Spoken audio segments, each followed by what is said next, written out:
Good evening. Hi. Hi. Just making sure there is also an event downstairs for the children's and teens. Everyone here for Amber? Yes, awesome. Okay, I was instructed to say that. Hi, I'm Liz Hoddle. I'm the Director of Events and Marketing here at PNP.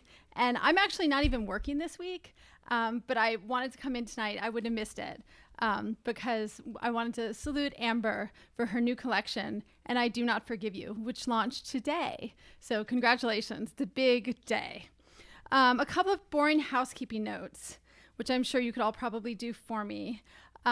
First, you're welcome to be on your phones and to be on social media during the event. You can tag us, but please silence them and be conscious of your neighbors. Second, during the Q&A, if you'd come over to this mic over here and ask your question so we can hear you. And please, if at all possible, make your question a question. And then, but use your judgment, yes. And the third one, please fold up your chairs at the end of the program. It really helps our hardworking booksellers. As most of you know, here at PNP, we do classes, programs, and events almost every night of the year. We have so much amazing fiction coming up. Gish Jen, Jenny Offal, Emily St. John Mandel, Lily King, Hilary Mantel, N.K. Jemisin. I'm sure we have some men too, but maybe not. I don't know who books this door. Me. Okay. Anyway, please check out our website and become a member for all the updates. There's just so much vibrant stuff coming up. I always start by saying it's a special treat to have the author here, but tonight it really is the case. Amber Sparks is a writer, both transcendent and of her time. In her collections, The Unfinished World and May We Shed These Human Bodies, she established herself as a profoundly creative lyrical voice. But her newest collection pushes even further. I Do Not Forgive You. The revisionist mythologies are bound together by a literary fury that really takes your breath away. I would actually argue that it is the best DC book in a long time. She is searching for new narratives for her rage as much as any administration tell-all, but she does it with earth-shattering, song-inducing prose. I should say, too, that outside of her writing, Amber is a generous literary citizen and contributor to our local literary scene. She's a great in-conversation partner, reader of drafts, and a supporter of all the great writers in the room, so it's especially sweet to celebrate her tonight. And again, it's a special treat to have another proud literary citizen of the DMV here tonight. Rion Amilcar Scott, I don't know if any of you know, but Amber actually interviewed him for the debut of his second collection, And the World Doesn't Require You. His first book, Insurrections, won the Penn Bingham debut prize for debut fiction. It's writers like these and their insistent investment in our local conversation that make the DC literary scene so rich. Please help me welcome Rion and Amber to Politics and Prose.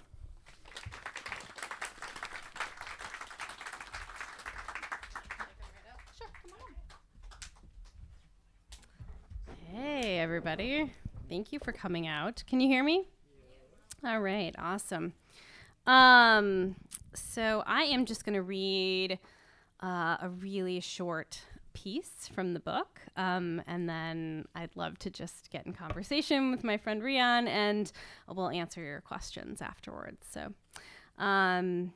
thank you guys all for coming out on a February night that is slightly more warm than average. So the book is, as you can probably tell, it's called I Do Not Forgive You. It is all stories told from the perspective of women. I think with the exception of like one story. And this particular piece is called Is the Future a Nice Place for Girls? The Queen woke up one morning to the furious sound of the future invading. It had that rumbling, insistent sound all uprisings carry with them. The king was still sleeping, his heavy body a wide lump under the damask. The guards, used to his snoring, were all half asleep too. The queen poked him gently, then not so gently, shouting until he snorted himself awake. What the hell, he said, I need my royal rest. It's the future, the queen told him, ears tilted toward the commotion outside. Don't you hear it? It's coming and fast, and we need to flee. She could hear screams, shouts, the sickening sound of bodies crashing into new ideas. She could hear speeches being made. She could hear the present coming apart. "We're not going anywhere," said the king. "The future doesn't frighten me. My guards will take care of it." "I don't think they will," said the queen. She heard another thud, then the distinct sound of bone crunching. "I don't think they are."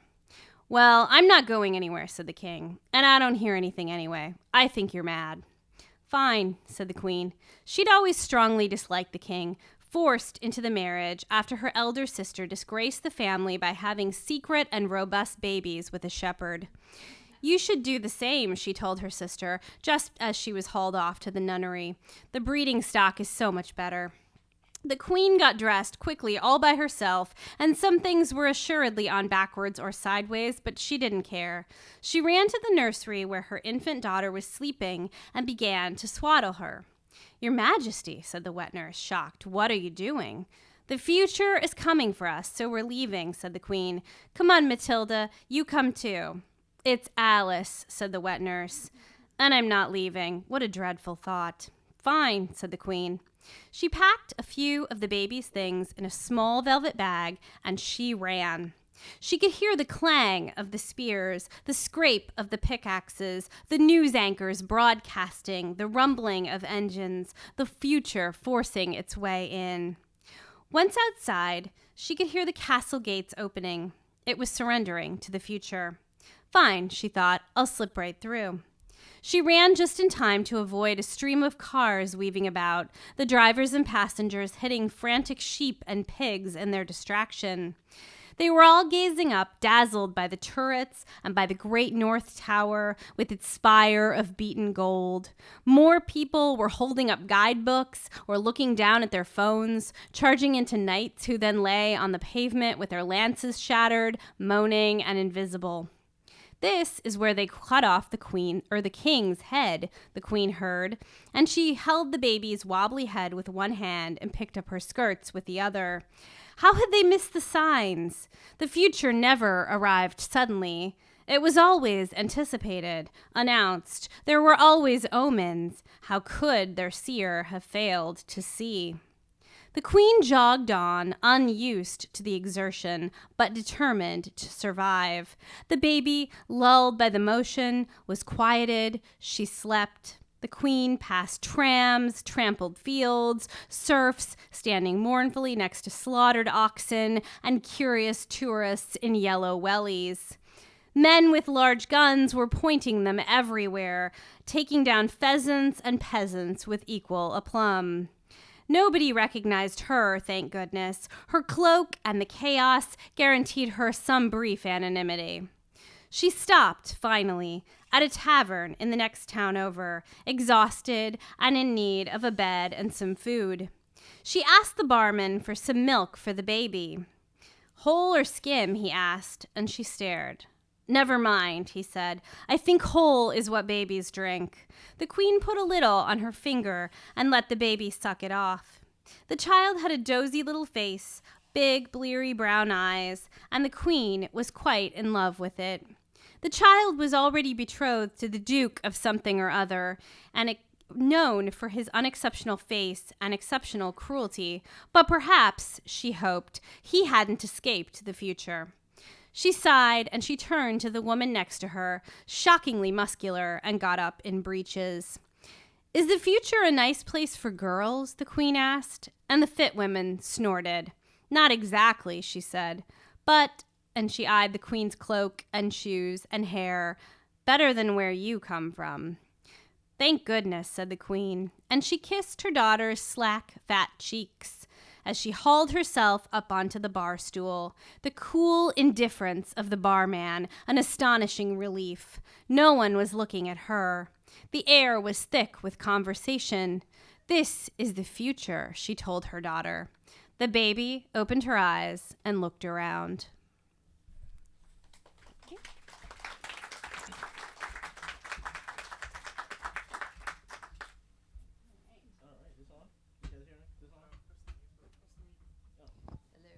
Hello?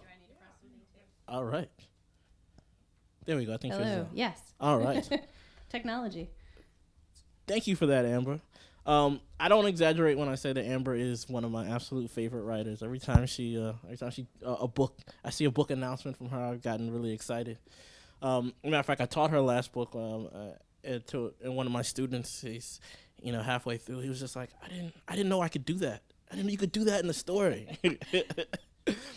So I think the first thing I wanted to ask you was there was an article that compared writers' books to science fiction properties. I think this to Star Trek.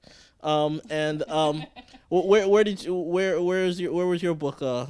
Who was your book compared to? Which character? Ahura. Ahura. Who was my favorite Star Trek character. So you agree with that? I was really honored. Yeah.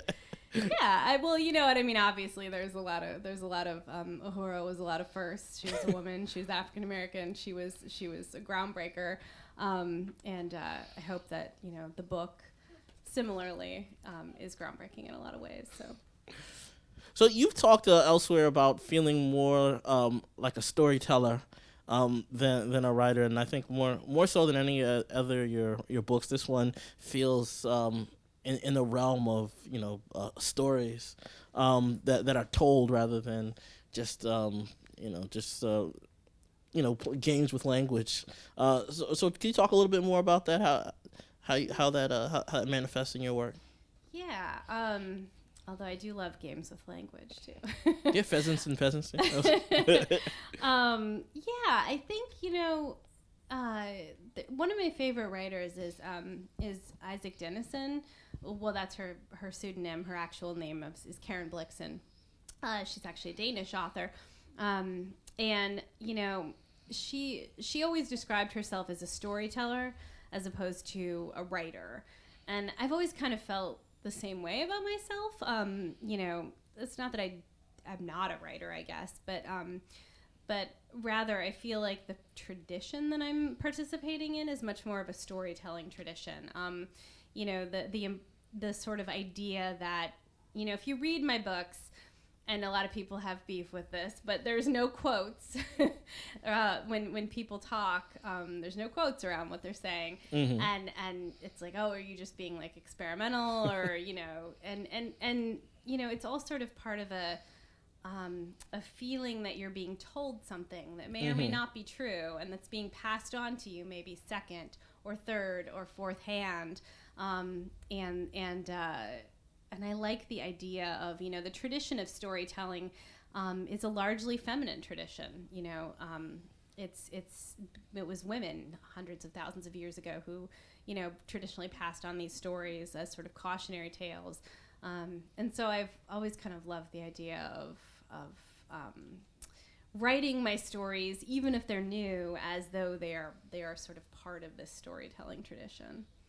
With that in mind, I feel like when I read these stories, they have they harken back to the fairy tales. The language is very fairy tale like, but at the same time, and this feels very innovative. At the same time, you're using like a lot of very modern language that clashes with that. Such as hashtags, next to once upon a time type language.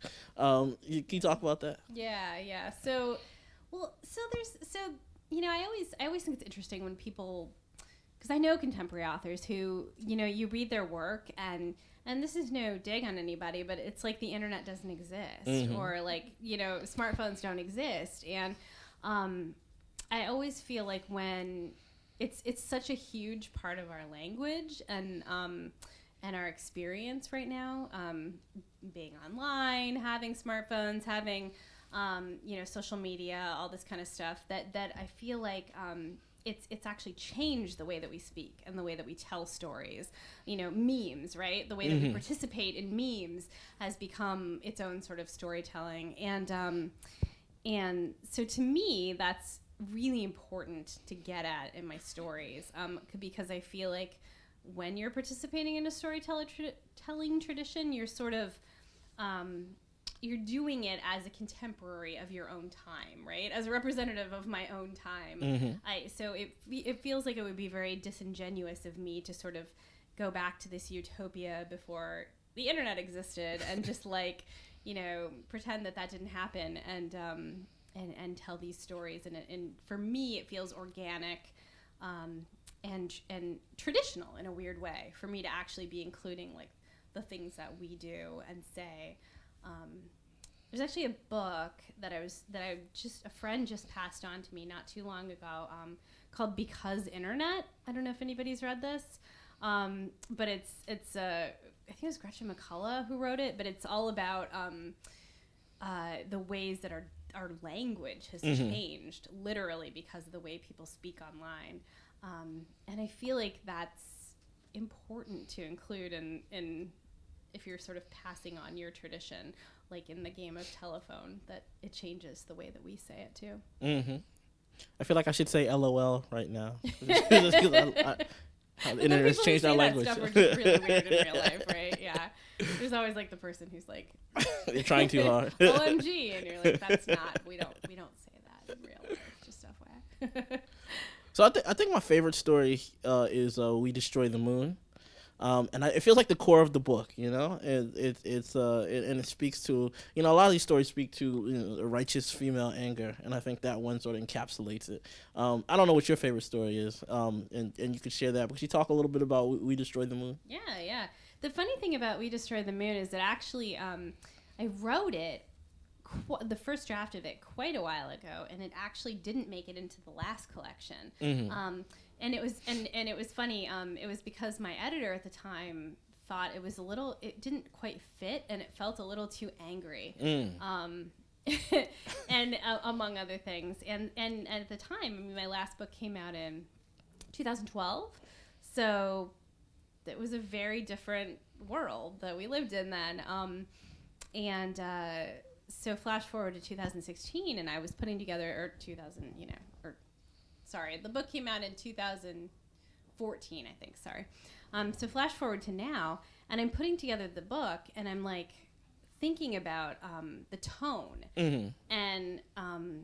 And I started digging out this story that I wrote, and obviously I had, and the story actually at the time didn't have any of the hashtags, it didn't have any of the internet sort of references or anything. It was just this like angry story about this like cult leader, and I started thinking about it and playing around with it and adding some of the hashtags and doing some of talking about Instagram and Tumblr, and which, by the way, like I talk about Tumblr in there, and that's already like obsolete. So that just tells you how sort of hard it is to write these things in a way that's that's still relevant.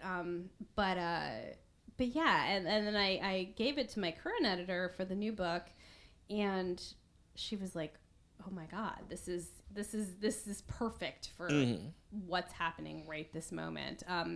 And we were actually thinking of a title for the book, and the title, of course, comes from that story, the last line of that story. And it's very much, the story is important to me in a lot of ways because it's a story of non-redemption.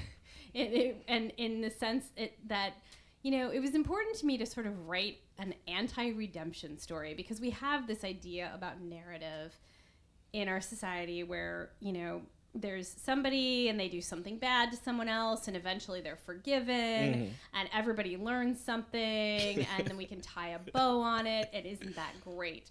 And I felt like, with what's happening right now, like there are, with Me Too, there are people who don't deserve redemption, or at least, it's not owed to you as a victim to give somebody that gift, especially after like a freaking year or two or whatever, which some of these guys are asking for. So it was important to me to sort of write a counter narrative that included the idea that, the person doesn't have to grant forgiveness, and that not only can that be okay, but that can actually be transformative.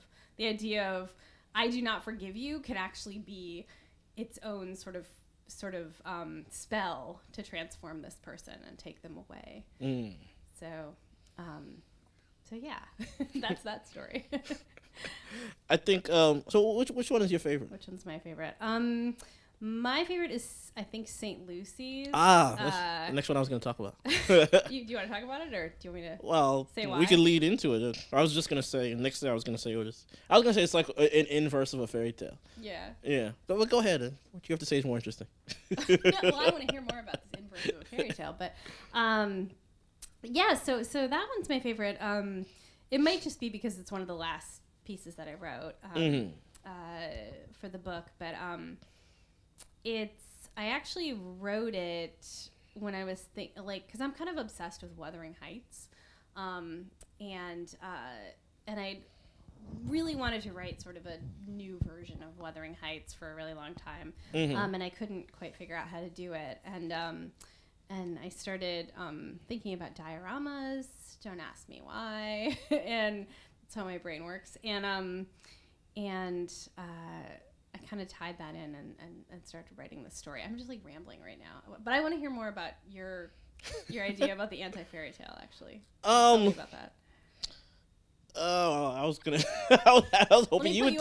I was hoping you would tell me about that. It just feels. It feels like you use some of the fairy tale.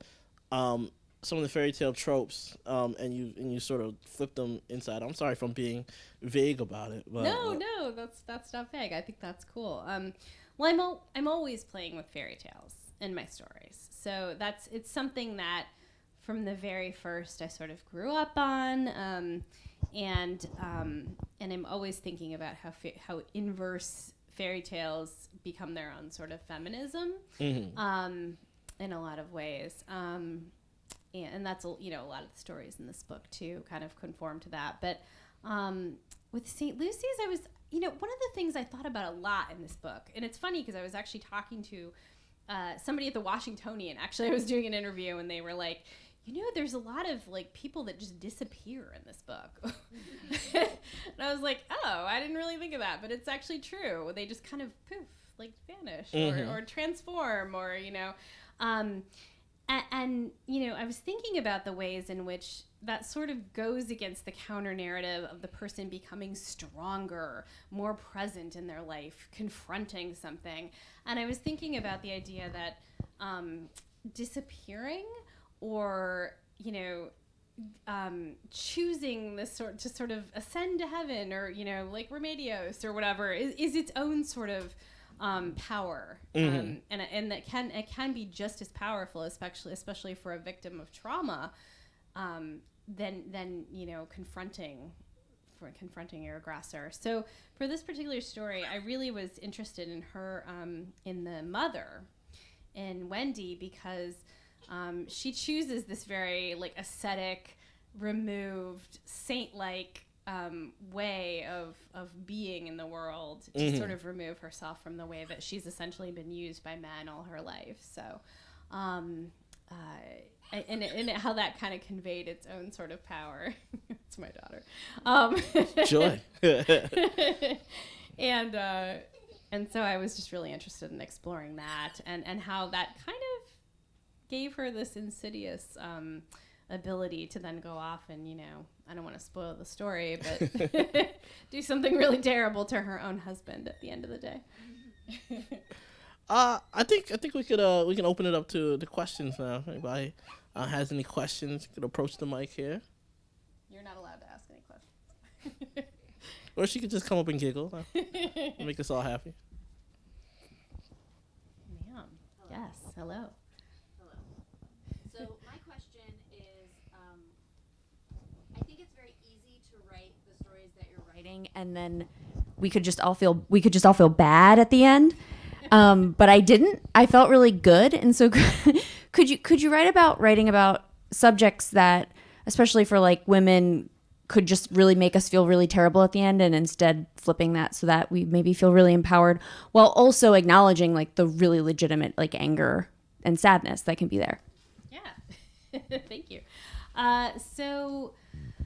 So yeah, I that's one of the things actually in doing like sort of interviews for the book that I keep trying to impress on people. I'm like, but it's really not depressing, like, or it's not all depressing. It's not a total downer, you know, because it kind of the line for the book is, oh, it's a lot of angry women. And I'm like, no, but it's also like funny and there's hope and it's lighthearted in places. Because yeah, I think I mean I would never want to read a book that was just nothing but like 15 stories that are just like hopeless and angry and terrible, and then you close the book and you're like, wow, I just want to die. So one of the things that I did with this book intentionally is I you know, hopefully made it funny, funnier than my last book, I think, and I tried to make some of the stories lighter, and I tried to leave an element of hope. And that's actually kind of what I was talking about with the transformation in the last question, that, you know, a part of that is that there is hope in all these sort of like unexpected ways, that women don't have to follow this sort of traditional narrative of, you know, being victimized, confronting their aggressor and forgiving, and this, that there can be other ways of, you know, whether it's through revenge, which is very cathartic, or, you know, whether it's transforming into a wolf or whatever. Like there are many different ways that you can sort of deal with and escape of traumas. And I think, you know, it's funny because I didn't actually think about publishing this book at all, because it was sort of just my way of dealing with what happened after 2016. And the anger that I felt and the upset that I felt, and then as Me Too continued to break and all these other sort of things were happening, so I kept calling these stories my little revenges, and I was just kind of writing them and for myself, and not really doing anything with them. And then I was talking to a friend, and she was like, that actually might be a thing that would be cathartic for like a lot of other people too, to read. And I was like, oh yeah, and I sent it to my editor, and they were like, yeah, actually it was like 2 days after Kavanaugh was confirmed or whatever. And they were like, it's a really great time for angry women right now. So yeah, I think hopefully that the book has some lightness and some hope, and also I hope that there is some productivity in anger, because it's okay to be really pissed off right now too. So, you know, yeah. So did you feel a catharsis in writing these stories and publishing them? Definitely. Yeah. I mean, it was especially because, you know, aside from sort of like giving money and marching and doing whatever else, that kind of thing that I could do, I felt like at the end of the day there was nothing I could do, and except, you know, I could scroll through Twitter endlessly and just get madder and madder, or I could actually, you know, use that in a productive way and sit down and actually write something that at least made me feel better, if nobody else. So yeah, it was really cathartic for me. The second, I think it's the second book in the collection is about the rape of the Sabine women. It's a retelling of that story.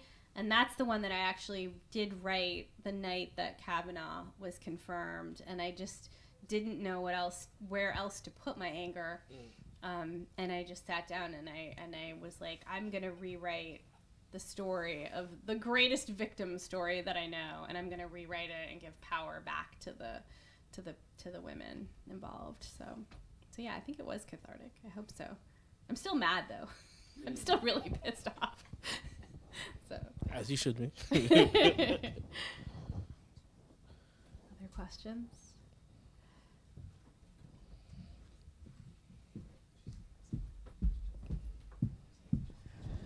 I guess this is multi-part or threaded anyway. It sounds like you feel that we have, or storytellers and maybe people in general, especially women, have a responsibility to tell stories or help other people recognize stories. Is that fair? Yeah, I mean, I don't know that I necessarily feel like women per se have that responsibility. I mean, as a woman, No. you can tell whatever story you want to tell, obviously. But yeah, I do feel like, I mean, I feel like in this particular time period, it felt for me, you know, one of the things that I actually really, for a long time, I wrote most of my stories from the perspective of men. And I did that because it was kind of like, this is what you do if you're a writer. You know, men's stories are the serious ones, and those are the ones that people listen to. And especially if you're a woman, you know, if you want to be taken seriously, you write men's stories. And, you know, I just remember thinking after my daughter was born and after the election that I just didn't care anymore. And I felt like as a woman that all I wanted to do was just tell the stories of women and highlight as many of them as I possibly could. That, you know, it felt really important to me, especially in that moment. So, yeah. I'm really interested in the idea that you were just describing of closure not requiring forgiveness, which we're told our whole life that it does. And I guess I'm sort of wondering how you've talked about this a little bit more intimately, how you work through that balance of hope and anger and your personal process, and how that plays out on such a public space as a published book. Yeah. So I think, you know, narrative is obviously really just interesting to me as a writer, and what sort of narratives we're supposed to tell and what are the expected narratives. And, you know, that is such a pervasive one, that there's an idea that we have to forgive, because otherwise everyone won't feel closure, you know. And it's almost less, and you know, it's emphasized partially for the victim, but it's also emphasized for everyone. The society as a whole needs closure. So we you know, somebody does something, we have to forgive them. And I feel like in so many instances recently, whether it's racism, whether it's sexism, that you know, it seems very unproductive to me to actually, you know, turn around and forgive someone, especially as fast as we expect society to process this. I mean, now it's like moving at the speed of the internet, you know. It's like, oh, well, you know, that happened a whole 4 days ago, so I hope you can forgive by now, because the internet has moved on. And, you know, I feel like it's actually super unproductive, because all that does is give, you know, the racist person, the sexist person, the person who's perpetrating this injustice, space to, you know, not have to think about it, and for a society to not have to think too uncomfortably about, you know, what's happening. And I think it's far more powerful just for somebody to take a stance and say, no, I will not forgive you. I'm not interested in forgiveness. And then everyone has to take a step back and be like, oh, whoa, what does that mean? Like, I'm really uncomfortable now. I was hoping we could all have a beer together and move on. And, you know, instead now I'm forced to actually think about, you know, systemic racism and patriarchy and all these other things. And I think those are good conversations to have. And it's, and you know, it doesn't mean to say that if you do forgive someone that's lesser or less powerful. That's a personal choice. But I also think for too long there's been sort of this idea that, you know, especially if you are a person in a relative situation of power, where somebody's more powerful than you and they wrong you, that you're supposed to, you know, forgive them because that's you know what you do. That's just what we do as a society. And then we've all learned our lesson in a 30-minute after-school special and we move on. And I think to sort of stop the wheels, to stop that entirely, that process, and say, nope, we're not going to do that in this case. We are going to actually think about what it means to you know, have been in this situation, I think is incredibly powerful. And it makes a lot of people really uncomfortable. So it's definitely like a, you know, it's really funny. I've actually had a huge number of people that have seen the book, including my colorist. Actually, they keep saying to me, like, am I the person you don't forgive? Like, you forgive me, though, right? And I'm like, dude, it's fiction. Like, what are you talking about? But it's like a very uncomfortable thing for people to even see something like that, even on the cover of a pink book. And they're like, whoa, oh, okay. Like, wow, that person's really pissed. And I think that's a good conversation, frankly. So it's important. Anybody else? I think my dad is going to ask a question. Can I highlight you? That's my dad. He came all the way from Madison, Wisconsin. She's really saying, what's he going to ask me? That too. So I've had many proud moments, and this is one of my proudest. But I've known for more years than anybody else in the room that this is where this was leading. And you talked about being a storyteller. No surprise to me. That started very early. But I do actually have a question in here, which Fathers get a pass. More of a comment than a question. Yes. And you talked earlier about fairy tales, which always was a big thing for you. Mm-hmm. I mean, we could always get a fairy tale book, and we knew that was going to be a winner. I'm interested and is a little bit biased, but to know what else in your childhood do you feel influenced you to write today and to come up with the content and the topics and not your writing style and all of those things. What is it about? What else about your childhood do you think kind of strongly impacted you sitting here today and talking about this book? Yeah, great question, Dad. Not at all leading. I mean, everything. There was a lot of mythology that I read, a lot of fairy tales. I got to stay up late way too many nights watching TCM, classic movies that I shouldn't have probably been watching. One of the things that I like to talk about, and I hope this is okay, my mom actually passed away in January. At the beginning of January. So, one of the things that she had a huge influence, obviously in a million ways, she was an English teacher. But she, one of the things she taught me was early feminism. She would put on Free to Be You and Me records, if anybody is familiar with those, because when I was a kid in the early 80s. And she would, tell me these, read me these sort of like feminist retellings of fairy tales. So right away, as I was reading these, fairy tales, I was also getting sort of the immediate parallel of the, but anyway, Atlanta, she didn't have to get married. And this girl, she could choose her own prince. And, this one didn't even have to. So it was like a nice education in that way, because it did two things. It taught me to be a feminist really early.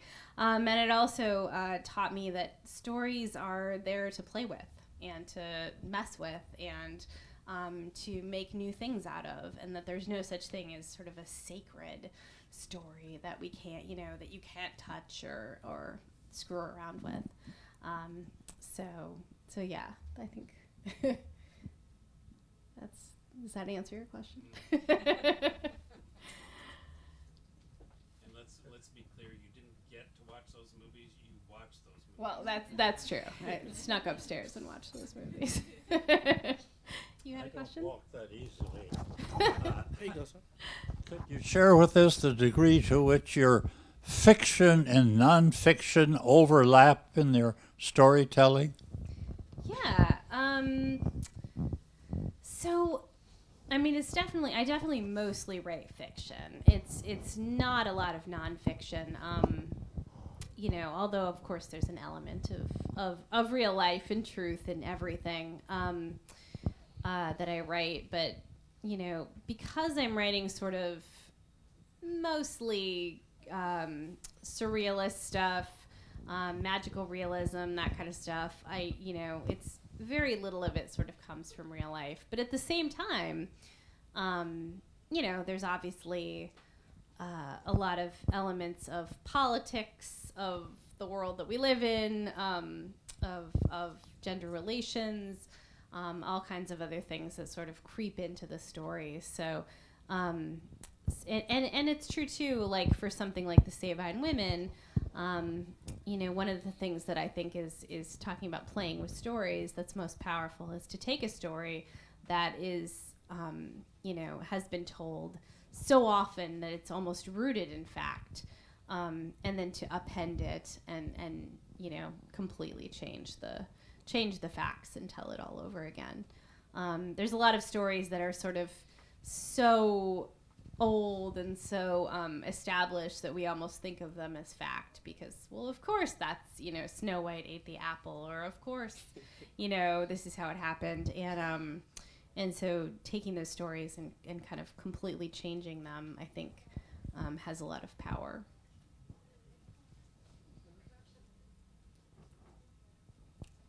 Anybody else? Got one? Hey, obviously you deal with a lot of very complex ideas and themes. I was wondering if you had any, guidance, advice for how you take these huge things and condense them into 1,000 words, 5,000 words, that kind of thing. Yeah, I actually love doing that. So I teach flash fiction courses sometimes and like workshops and stuff. And one of the things that I always talk about is that I really love the power of compression. And what I mean by that is, I actually feel like when I'm thinking about story length, that if I'm telling a story that's about like some characters and it's a smaller story and it's mostly personal relationships, that's actually going to end up being a longer story than, the story that I tell about the entire history of civilization, which can be a flash fiction piece. And that sounds really weird.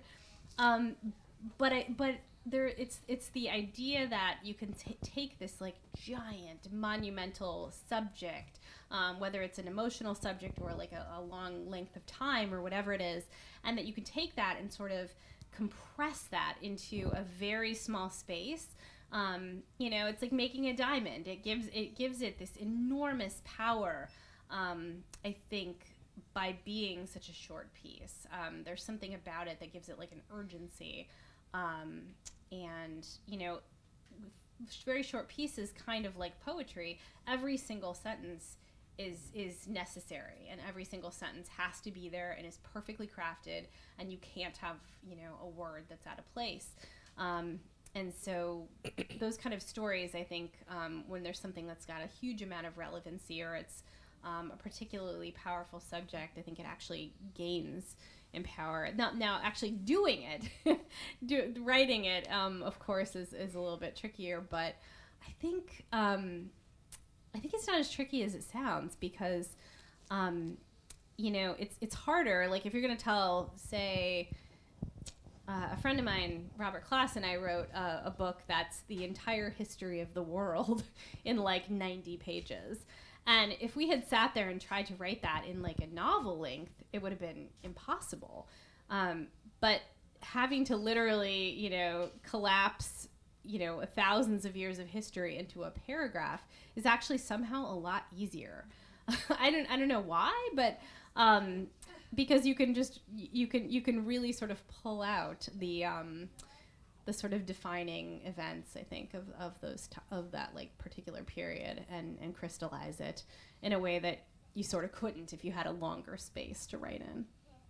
If that makes sense, that's like a really kind of esoteric answer, but but yes. Anybody else? Any other questions?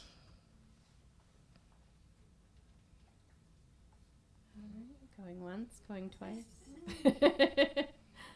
All right. Okay. So I think now I sign books, right? I think so. know. I think so. I think I have to sit at this table and sign books. Is what happens next. So. Well, thank. Oh, what's the next project? Oh, oh God, I shouldn't even say this because it's gonna like curse it. But a novel, which yeah. See, now that I said that, it's never gonna happen. I hope a novel. I'm about halfway through a novel, so I'm mostly doing it just out of pure spite.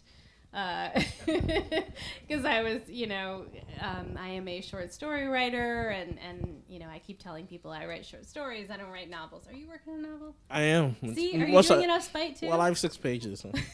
I'm doing 6 pages. I'm doing it out of contractual obligation.